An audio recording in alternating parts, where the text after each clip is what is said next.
Hey there, everyone, and welcome back to my show where we talk all things commercial real estate. Wanted to talk about a handful of economic indicators that have come up over the last week or so.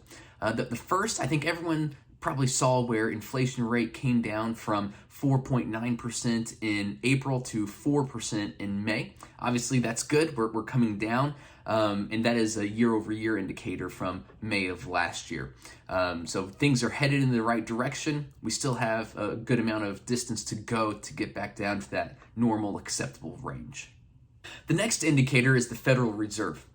So this past week, they decided to hold off on what would have been their 11th straight interest rate hike. They have decided to hold.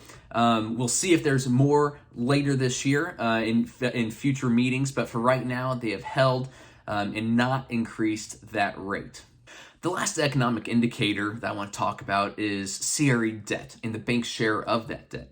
So we've been hearing a lot recently about the problems that lenders are going to face with CRE debt. A lot of loans were made based off of optimistic pro formas over the last handful of years, and seeing how those are going to be worked out as those come up for refinancing is going to be very interesting to watch. So we'll definitely keep an eye on that, but I don't know if it's as big of a deal as what is being portrayed out there right now. So Moody's did a study where they said that number of small and medium-sized banks that hold CRE debt is much less than that 65 to 70% that is being portrayed out there. So, it's not as bad as what people are thinking. So according to Moody's, that banks account for 38.6% of CRE lending, and mid-sized regional banks, of which there are about 135 nationwide, account for 13.8% of that CRE debt.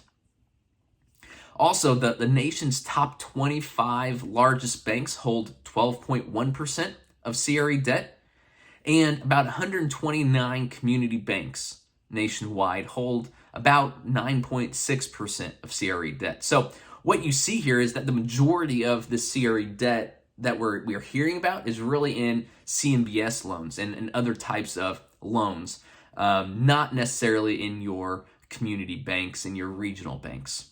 So that does give us some optimism here for those banks that this isn't going to be a pile-on situation on top of the issues that they're already having. I also want to note that in the Fed's most recent senior officer survey, that most lenders in the first quarter have tightened their credit standards.